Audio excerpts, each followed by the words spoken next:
Salamat po.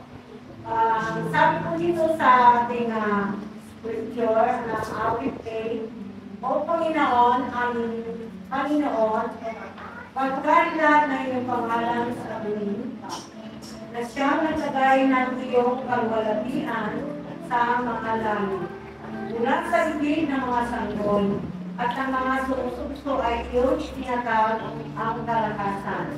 Dahil sa iyong mga kaaway, upang iyong patahimikin ang kaaway at ang manghihintante. Amen. Pagkat inumahin ko ang iyong mga langit, ang gawa, ang iyong mga daliri, ang buwan at ang mga bituin na iyong pinalim.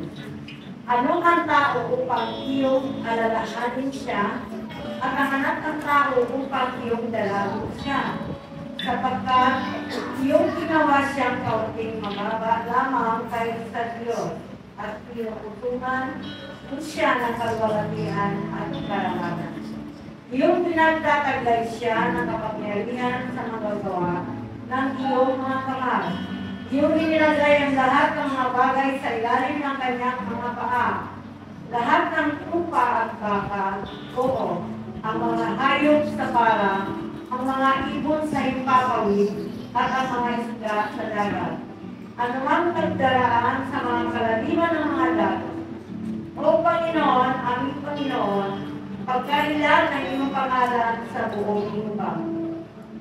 Amen po. Hallelujah. Napakabuti ng Diyos sa kanyang mga salita, ang kalwalatian at kapangyarihan ng Diyos ay siyang makikita dito na ang lahat ng bagay ay ang Panginoon ang pinaparangalan. Purihin ang Diyos sa kanyang mga salita.